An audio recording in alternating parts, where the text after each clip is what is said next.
കുറ്റിപ്പുറത്ത് നടന്ന ബസ് അപകടത്തിൻ്റെ ഞെട്ടിക്കുന്ന ദൃശ്യങ്ങൾ നമ്മളെല്ലാവരും കണ്ടിട്ടുണ്ടാവും. ഇന്ന് രാവിലെ മുതൽ വാർത്താ മാധ്യമങ്ങളൊക്കെ കാര്യമായി കാണിക്കുന്നത് ആ അപകടത്തെ പറ്റിയാണല്ലോ. ഒരാൾ മരണപ്പെടുകയും നിരവധി പേർക്ക് ഗുരുതരമായി പരിക്കേൽക്കുകയും ചെയ്തിട്ടുണ്ട്. പലരും റോഡിനെ കുറ്റം പറയുന്നത് കണ്ടു. സത്യത്തിൽ നമ്മുടെ നാട്ടിൽ എത്ര നല്ല റോഡുണ്ടായിട്ടും കാര്യമില്ല. 6 വരിപ്പാത ഉണ്ടായിട്ട് ഒരുപാട് ആളുകൾ നല്ല രീതിയിൽ അത് ഉപയോഗപ്പെടുത്തുന്നുണ്ട്. എന്നാൽ മറ്റു ചിലർ അത് ദുരുപയോഗം ചെയ്ത് പല അപകടത്തിനും കാരണമാക്കുന്ന കാഴ്ചയാണ് നമുക്ക് കാണാൻ പറ്റുന്നത്. അപ്പോൾ നമ്മുടെ നാട്ടിൽ എത്ര നല്ല റോഡുണ്ടായിട്ടും കാര്യമില്ല. ചില ആളുകൾ അവരുടെ സ്വഭാവം ഒരിക്കലും മാറ്റുകയില്ല. ചില ആളുകളുടെ അച്ചടക്കമില്ലായ്മയും ശ്രദ്ധക്കുറവും വലിയ അപകടങ്ങളാണ് നമ്മുടെ നാട്ടിലുണ്ടാക്കുന്നത്. പല കുടുംബങ്ങളും അനാഥമാകുന്നു, പല ആളുകളും ജീവൻ നഷ്ടപ്പെടുന്നു, അല്ലെങ്കിൽ ആജീവനാന്തം ബെഡിൽ കിടക്കുന്നു, അല്ലെങ്കിൽ ഹോസ്പിറ്റലിൽ കിടക്കുന്നൊക്കെ ഒരു അവസ്ഥയിൽ അങ്ങനെ ഒരു സാഹചര്യം നമ്മുടെ നാട്ടിലുണ്ട്. പ്രത്യേകിച്ച് ബസ്സുകൾ സമയത്തിൻ്റെ ഒക്കെ പേര് പറഞ്ഞുകൊണ്ട് എത്രയെത്ര ജീവനുകളാണ് അവർ കവർന്നെടുക്കുന്നത്. എത്ര ആളുകളെയാണ് അവർ ഹോസ്പിറ്റലിൽ കാലാകാലം അഡ്മിറ്റാക്കുന്നത്, അല്ലെങ്കിൽ ആജീവനാന്തം വീട്ടിൽ റെസ്റ്റിൽ കിടക്കുന്നത് അവർ കാരണം. ഒരാളുടെ ജീവനേക്കാൾ വിലയുള്ളതാണോ ഇവരുടെ ഈ സമയം? ആ സമയത്തിന് വേണ്ടി അവർ മത്സര ഓട്ടവും മരണപ്പാച്ചിലും കാരണം ആളുകൾക്ക് റോട്ടിലിറങ്ങാൻ പറ്റാത്ത അവസ്ഥയാണിപ്പോൾ. അപ്പോൾ ഈ അപകടങ്ങളൊക്കെ നമ്മുടെ നിയമപാലകരുടെ കൃത്യവിലാപത്തിൻ്റെ ഉദാഹരണങ്ങളാണ്. കുറ്റിപ്പുറത്ത് നടന്ന ബസ് അപകടം, ആ ബസ് അമിത വേഗതയിലായിരുന്നു ഓടിയിരുന്നതെന്ന് ആ ബസ്സിലുള്ള ആളുകൾ പോലും പറയുന്നത് നമ്മൾ കേട്ടു. നീണ്ടു കിടക്കുന്ന 6 വരിപ്പാത അങ്ങോട്ട് കാണുമ്പോഴേക്കും എത്രയൊക്കെ വേഗത്തിൽ ആ ബസ് ഓടിക്കാൻ പറ്റും അത്രയും വേഗത്തിലാണ് ബസ്സുകൾ ഓടിക്കൊണ്ടിരിക്കുന്നത്. മഴയുണ്ടായിട്ട് പോലും റോഡ് മുഴുവൻ നനഞ്ഞു കിടന്നിട്ട് പോലും സ്പീഡ് കുറയ്ക്കാനോ നിയന്ത്രണ വിധേയമാക്കാനൊന്നും അവരാരും ശ്രമിക്കുന്നില്ല. അമിത വേഗത കാരണം നിയന്ത്രണം നഷ്ടപ്പെട്ടത് കൊണ്ടാണ് ഈ അപകടം സംഭവിച്ചതെന്ന് ആ ദൃശ്യം കാണുന്ന ആർക്കും അറിയാം. അതിലുള്ള യാത്രക്കാരും അത് തന്നെയാണ് പറയുന്നത്. പിന്നെ പ്രത്യേകിച്ച് മഴ പെയ്യുന്നുണ്ട്, റോഡ് നനഞ്ഞു കിടക്കുകയാണ്. അപ്പോൾ എന്നിട്ട് പോലും ആ ബസ്സിൻ്റെ വേഗത ഒന്ന് കുറക്കാൻ ഈ ബസ് ഡ്രൈവർമാർ തയ്യാറല്ലാത്തത് എന്തുകൊണ്ടാണ്? 40ഉം 50ഉം ആളുകൾ വഹിച്ചു കൊണ്ടുപോകുന്ന ബസ് അത് ഈ മഴയത്ത് അമിത വേഗതയിൽ ഓടുമ്പോൾ അതൊന്ന് തെന്നിക്കഴിഞ്ഞാൽ അതിൻ്റെ നിയന്ത്രണം നഷ്ടപ്പെടുമെന്ന് ആർക്കാ ചിന്തിക്കാൻ കഴിയാത്തത്? നമ്മളൊക്കെ വണ്ടിയുമായിട്ട് റോഡിൽ ഇറങ്ങുന്ന ആളുകളാണ്. നല്ല മഴ പെയ്യുകയാണെങ്കിൽ നമ്മൾ ശ്രദ്ധിച്ച വണ്ടി ഓടിക്കൂ. ഭൂരിഭാഗം ആളുകളും നല്ല ജാഗ്രതയുടെ വണ്ടി ഓടിക്കൂ. കാരണം എന്താണ്? നമ്മുടെ സ്വന്തം വണ്ടിയാണ്. ഒന്ന് തെന്നിപ്പോയാൽ നമ്മുടെ നിയന്ത്രണം വിട്ടുപോയി വലിയ അപകടങ്ങളുണ്ടാവും. നമ്മുടെ ജീവൻ നഷ്ടപ്പെടാൻ സാധ്യതയുണ്ട്, അല്ലെങ്കിൽ കാറിന് കേടുപറ്റാൻ സാധ്യതയുണ്ട്. ഇതൊക്കെ മുൻകൂട്ടി കണ്ട് അപ്പോൾ നമ്മൾ മഴയത്ത് കുറച്ച് ജാഗ്രതയുടെ വണ്ടി എടുക്കുകയുള്ളൂ. എന്നാൽ ബസ് ഡ്രൈവർമാർക്ക് ഈ ഒരു ജാഗ്രതയോ ശ്രദ്ധയോ ഒന്നുമില്ല. ബസ് മുതലാളിയുടെ അല്ലേ, പിന്നെ വലിയ ബസ്സായതുകൊണ്ട് ഇവർക്ക് വലിയ പരിക്കൊന്നും പറ്റില്ല. അപ്പോൾ ആ ഒരു ചിന്തയായിരിക്കും പല ബസ് ഡ്രൈവർമാരും ഇതിലൊന്നും യാതൊരു നിയന്ത്രണവും ഇല്ലാത്ത. 40-50 ആളുകൾ ഈ ബസ്സിനുള്ളിലുണ്ട്. ഏതെങ്കിലും ഒരാളുടെ ജീവൻ നഷ്ടപ്പെടുമെന്നോ അവർക്ക് അപകടം പറ്റി അവർക്ക് ജോലിക്ക് പോകാനോ അവരുടെ കുടുംബം നോക്കാനോ കഴിയില്ല എന്നൊന്നും ഇവർ ചിന്തിക്കില്ല. ഇവരുടെ സമയമാണ് ഇവർക്ക് ഏറ്റവും വലുത്. അതിനി മഴയാണെങ്കിലും കുഴപ്പമില്ല, ഇനി അപകടം സംഭവിക്കാൻ സാധ്യതയുള്ള സ്ഥലങ്ങളാണെങ്കിലും കുഴപ്പമില്ല, അതൊന്നും അവരെ ബാധിക്കുകയില്ല. അപ്പോൾ എന്ത് തന്നെ സംഭവിച്ചാലും കുഴപ്പമില്ല, ഇനി ആളുകൾ മരണപ്പെട്ടാലും കുഴപ്പമില്ല, ഇനി പിന്നെ എത്ര കുടുംബം അനാഥായാലും കുഴപ്പമില്ല, അവർക്ക് അവരുടെ സമയമാണ് വലുത്. ഇവരുടെ മരണപ്പാച്ചിൽ കാണുമ്പോൾ നമുക്ക് തോന്നുന്ന അതാണ്. അവർക്ക് ആളുകളുടെ ജീവന് പ്രശ്നമില്ല, ആളുകൾക്ക് അപകടം പറ്റുന്നതോ അതല്ലെങ്കിൽ മറ്റ് ദുരന്തങ്ങൾ ഉണ്ടാകുന്ന ഒന്നും ഒരു വിഷയമല്ല എന്നുള്ളതാണ് അവരുടെ മരണപ്പാച്ചിൽ കാണുമ്പോൾ നമുക്ക് തോന്നുന്നത്. നിങ്ങളൊന്ന് ആലോചിച്ച് നോക്കൂ. ആ ബസ് ആ സൈഡ് മതിലിലിടിച്ച് മറിഞ്ഞതുകൊണ്ടാണ് ഇവിടെ മരണസംഖ്യ 1 കുറഞ്ഞത്.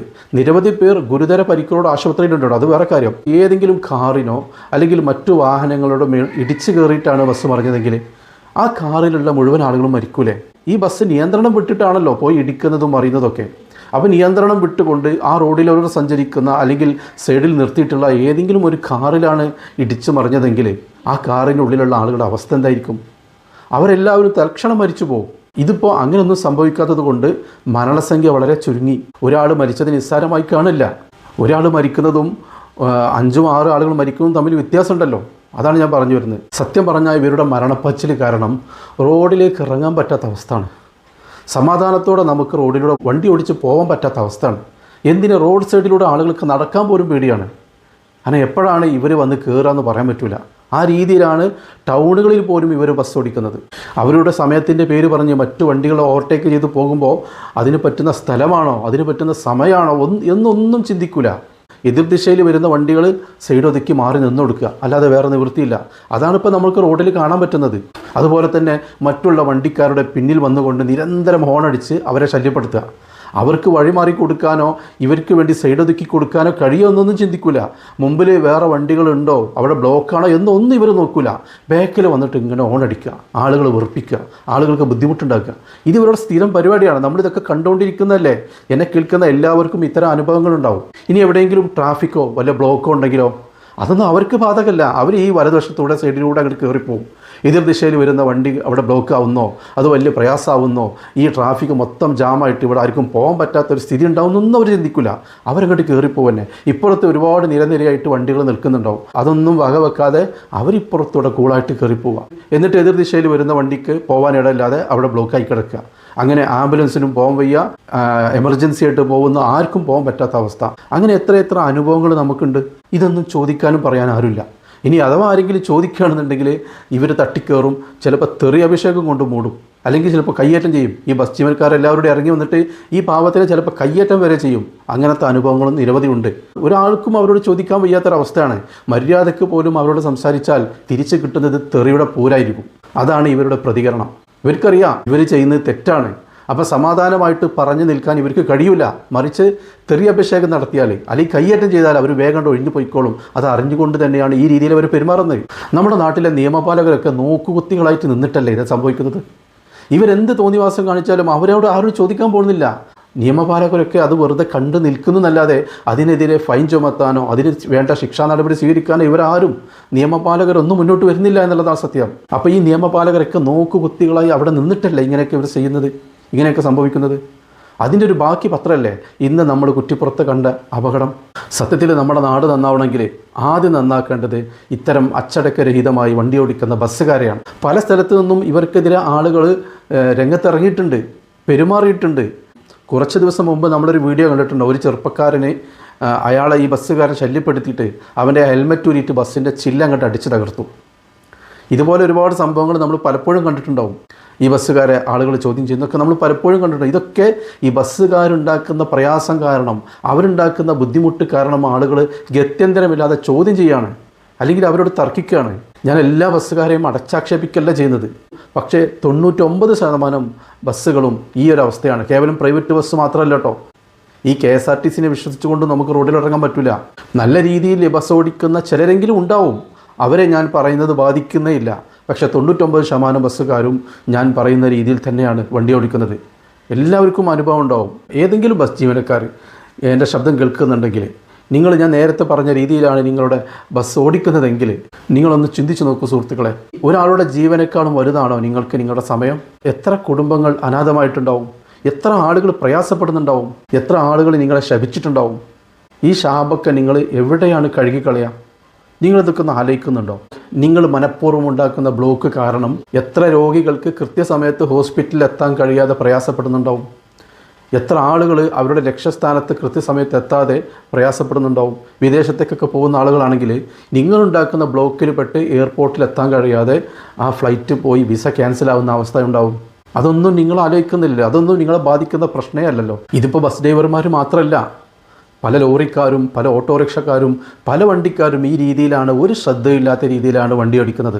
നമ്മുടെ ശ്രദ്ധക്കുറവ് കൊണ്ട് മറ്റൊരാൾക്ക് അപകടം പറ്റുന്നുണ്ടോ, അതല്ലെങ്കിൽ മറ്റൊരാളുടെയോ ഒരു കുടുംബത്തിൻ്റെയോ തന്നെ ജീവിതം നഷ്ടപ്പെട്ടു പോകുന്നൊരവസ്ഥയുണ്ടോ എന്നൊന്നും നമ്മളാരും ചിന്തിക്കുന്നില്ല. റോഡിലേക്ക് ഇറങ്ങുമ്പോൾ കുറച്ച് ജാഗ്രതയോടെ കുറച്ച് ശ്രദ്ധയോടെ വണ്ടി ഓടിച്ചാൽ എന്താ കുഴപ്പം? പ്രത്യേകിച്ച് മഴയൊക്കെയുള്ള സമയത്ത് അല്പം സ്പീഡൊക്കെ കുറച്ചിട്ട് വണ്ടി ഓടിച്ചാൽ എന്ത് കുഴപ്പമുള്ളതെന്ന്. ഒരു 5-10 മിനിറ്റ് വൈകിയാലും ഒരാൾക്കും അപകടം സംഭവിക്കാതെ നമുക്ക് ലക്ഷ്യത്തിലെത്താമല്ലോ. ഇനിയിപ്പോൾ നല്ല സ്വഭാവമുള്ള ഏതെങ്കിലും ചെറുപ്പക്കാർ ബസ്സിൽ ജോലിക്ക് കയറാണെങ്കിലും അവരുടെ സ്വഭാവം അങ്ങോട്ട് മാറുകയാണ്. പിന്നെ അവർ ആളുകളെ മെക്കിട്ട് കയറാൻ പഠിക്കുകയാണ്. ഒരാളോട് മര്യാദയില്ല, നന്നായി പെരുമാറാൻ അറിയില്ല, ക്ഷമയില്ല എന്ന് മാത്രമല്ല ആളുകളോട് ഏത് പൊളിച്ച തെറി പറയാനും ഒരു മടിയില്ല. ഇവർക്ക് ഈ രീതിയിൽ ശീലമായതുകൊണ്ട് ഇനി അവർക്ക് സമയമുണ്ടെങ്കിലും അവർ ആ രീതിയിൽ തന്നെയാണ് മുന്നോട്ട് പോകുന്നത്. എനിക്കിഷ്ടംപോലെ സമയമുണ്ടല്ലോ, അപ്പോൾ സാധാരണ രീതിയിൽ നിന്ന് ഒന്ന് മാറ്റം വരുത്താൻ നല്ല അച്ചടക്കത്തോടെ സമാധാനത്തോടെ വണ്ടി ഓടിക്കാമെന്നോ പെരുമാറാമെന്നോ അപ്പോഴും ചിന്തിക്കുന്നില്ല. കാരണം ഇതിങ്ങനെ ദിവസം ചെയ്തുകൊണ്ടിരിക്കുമ്പോൾ ശീലമായിപ്പോയി. അപ്പോൾ ഇനി സമയമുണ്ടെങ്കിലും അതേ രീതി പിന്തുടരുകയാണ്. ഇത് ഇവരെ മാത്രം കുറ്റം പറഞ്ഞിട്ട് കാര്യമില്ല കേട്ടോ. കാരണം ഇവർക്ക് ഇങ്ങനെ ഒരു മത്സര ഓട്ടത്തിന് അവസരം ഉണ്ടാക്കി കൊടുക്കുന്ന ഉദ്യോഗസ്ഥരുണ്ടല്ലോ, അധികം ടൈം കൊടുക്കാതെ ബസ്സിന് പെർമിറ്റ് കൊടുക്കുന്ന ആളുകൾ, അവർ കാശിന് വേണ്ടിയായിരിക്കും കൊടുക്കുന്നത്. അവരും കൂടി ഇതിന് ഉത്തരവാദിയാണ്. മാത്രമല്ല ഇവരുടെ എല്ലാ തോന്നിവാസങ്ങളും കണ്ടില്ല കേട്ടില്ല എന്ന് നടിച്ച് നോക്കുകുത്തികളായിരിക്കുന്ന നിയമപാലകർ, അവരും ഇതിന് ഉത്തരവാദികളാണ്. ഇത്തരം അപകടങ്ങൾക്ക്. എന്തെങ്കിലും അപകടം സംഭവിക്കുമ്പോൾ അപ്പോൾ പിന്നെ ഭയങ്കര ചെക്കിംഗ് ആയിരിക്കും, ഭയങ്കര നിയമം നോക്കലായിരിക്കും. ഒരു മാസം പോലും തികച്ചുണ്ടാവില്ല. അപ്പോഴേക്കും പിന്നെ പഴയ രീതി തന്നെ ആവും. ഇന്ന് നമുക്കൊരു ചാനലിൽ കാണാൻ പറ്റി ഒരു വീഡിയോ, ഒരു ബസ് പോകുന്നത് 120 സ്പീഡ് വേഗതയിൽ. ആ ബസ്സിലുള്ള ഒരു ചെറുപ്പക്കാരൻ ആ ബസ്സിൻ്റെ വേഗത മൊബൈലിൽ നോക്കുകയാണ്, കാണിച്ചു തരികയാണ്. 120 സ്പീഡ് വേഗതയിൽ ഒരു ബസ്, പ്രൈവറ്റ് ബസ് പോവുകയാണ് നമ്മുടെ ഹൈവേയിലൂടെ. എത്ര ആളുകളെ കൊണ്ടാണ് ഈ ബസ് പോകുന്നത്? ഒന്ന് നിയന്ത്രണം വിട്ടുപോയാൽ എത്ര ആളുകളുടെ ജീവൻ അത് നഷ്ടപ്പെടുന്നത്? ഇതൊന്നും ഡ്രൈവർ ചിന്തിക്കുന്നില്ലല്ലോ. ഇതൊക്കെ നമ്മുടെ നാട്ടിലേ നടക്കുള്ളൂ. ഗൾഫ് നാടുകളിലോ മറ്റു വിദേശ നാടുകളിലോ ഇതൊന്നും നടക്കില്ല. കാരണം അവിടെയൊക്കെ ആ രീതിയിൽ വണ്ടി ഓടിച്ചാൽ നല്ല പണി കിട്ടും. നമ്മളിവിടെ ഈ രീതിയിൽ ബസ് ഓടിക്കുന്ന ഡ്രൈവർമാർ തന്നെ ഗൾഫിൽ പോയാൽ നല്ല അച്ചടക്കത്തോടായിരിക്കും അവരവിടെ വണ്ടി ഓടിക്കുക. തിരിച്ചാണെങ്കിൽ നല്ല പണി കിട്ടുമെന്ന് അവർക്കറിയാം. അപ്പോൾ ഇത് നമ്മുടെ സിസ്റ്റത്തിൻ്റെ പ്രശ്നമാണ്. അവിടെയുള്ള സിസ്റ്റം നന്നായതുകൊണ്ട് അവിടെയുള്ള ആളുകൾ നല്ല രീതിയിൽ വണ്ടി ഓടിക്കുന്നു. നമ്മളിവിടുത്തെ സിസ്റ്റത്തിന് കുഴപ്പമുണ്ടായതുകൊണ്ടാണ് ഈ രീതിയിൽ റോഡിൽ ഒരു അച്ചടക്കമില്ലാതെ ബസ്സുകാരും ഓട്ടോറിക്ഷക്കാരും മറ്റു പല വാഹനങ്ങളും വണ്ടി ഓടിക്കുന്നത്. അപ്പോൾ നമ്മളെ സിസ്റ്റം മാറണം, അല്ലാതെ ഒരു രക്ഷയില്ല. കാരണം ഇവർക്കറിയാം നമ്മുടെ നാട്ടിൽ എങ്ങനെ വണ്ടി ഓടിച്ചാലും കുഴപ്പമില്ല. ആളുകൾ എന്നാലും തെറി പറഞ്ഞാൽ മതി, അവരങ്ങോട്ട് ഒഴിഞ്ഞു പോയിക്കോളും. ആരും ചോദിക്കാനും പറയാനൊന്നുമില്ല. എങ്ങനെ വണ്ടി ഓടിച്ചാലും കുഴപ്പമില്ല, ആരും മരിച്ചാലും കുഴപ്പമില്ല, എത്ര കുടുംബം അനാഥായാലും കുഴപ്പമില്ല എന്നുള്ളത് ആ രീതിയിലാണ് ഇവർ ചിന്തിക്കുന്നതെന്ന് തോന്നുന്നു. അപ്പോൾ ആ രീതി മാറണം, നമ്മുടെ സിസ്റ്റം മാറണം. എന്നാലേ ആളുകൾക്ക് സമാധാനത്തോടെ വണ്ടിയുമായി റോഡിലിറങ്ങാൻ പറ്റുള്ളൂ. ഇത് കേൾക്കുന്ന ബസ് ജീവനക്കാരുണ്ടെങ്കിൽ നിങ്ങൾ എന്നോട് ക്ഷമിക്കണം. നിങ്ങളോട് ദേഷ്യം ഉണ്ടായിട്ടല്ല. പല രീതിയിലുള്ള ആളുകളാണ് നമ്മുടെ റോഡിലൂടെ സഞ്ചരിക്കുന്നത്. രോഗികളായിട്ടുള്ള ആളുകളുണ്ടാവും, പ്രായമുള്ളവരുണ്ടാവും, കുട്ടികളുണ്ടാവും, ജോലിക്ക് പോകുന്നവർ, പഠിക്കാൻ പോകുന്നവർ, വിദേശത്തേക്ക് പോകുന്നവർ, ഹോസ്പിറ്റലിലേക്ക് പോകുന്നവർ, പല പല പാർട്ടികൾക്കും കല്യാണങ്ങൾക്കും പോകുന്ന ആളുകൾ, അങ്ങനെ തുടങ്ങി നിരവധി യാത്രക്കാർ, പല രീതിയിലുള്ള യാത്രക്കാർ നമ്മുടെ മുമ്പിലൂടെ കടന്നു പോകുന്നുണ്ട്. അവർക്കൊക്കെ അവരുടെ ലക്ഷ്യസ്ഥാനത്ത് എത്തണം. അവരൊക്കെ സമാധാനമായിട്ട് യാത്ര ചെയ്യണം. അതിന് നിങ്ങളൊരു തടസ്സമാവരുത്. എല്ലാവരും റോഡ് ടാക്സ് അടച്ചിട്ട് തന്നെയാണ് വണ്ടിയുമായിട്ട് റോട്ടിൽ ഇറങ്ങുന്നത്. എല്ലാവർക്കും ആ റോട്ടിലൂടെ മനസ്സമാധാനത്തോടെ യാത്ര ചെയ്യാനും വണ്ടി ഓടിക്കാനും അവകാശമുണ്ട്. അവരുടെ അവകാശങ്ങൾ നിങ്ങളൊന്ന് വകവെച്ച് കൊടുക്കണം. റോഡ് എന്നുള്ളത് നിങ്ങൾക്ക് മാത്രം ഉപയോഗിക്കേണ്ടതല്ല. നിങ്ങളെ കാണുമ്പോഴേക്കും സൈഡ് ഒതുക്കാനുള്ളതല്ല മറ്റു വാഹനങ്ങൾ. അത് നിങ്ങൾ ചിന്തിക്കണം. നിങ്ങളുടെ സമയത്തിൻ്റെ പേരിൽ ഇനിയും എത്ര ജീവനുകളാണ് നഷ്ടപ്പെടാനിരിക്കുന്നത്? ഇനി എന്നാണ് ഇതിനെക്കുറിച്ച് നിങ്ങൾ ചിന്തിക്കുക? ഇതിനൊക്കെ എന്നാണ് ഒരു മാറ്റമുണ്ടാവുക? അപ്പോൾ ഇനിയും സമയത്തിൻ്റെ പേര് പറഞ്ഞുകൊണ്ട് ഒരു ജീവൻ നഷ്ടപ്പെടുത്തരുത്, അല്ലെങ്കിൽ ഒരാൾ ആശുപത്രിയിലാക്കരുത് എന്ന് മാത്രം പറഞ്ഞുകൊണ്ട് ഞാൻ അവസാനിപ്പിക്കുന്നു. അസ്സലാമു അലൈക്കും വറഹ്മത്തുള്ളാഹി.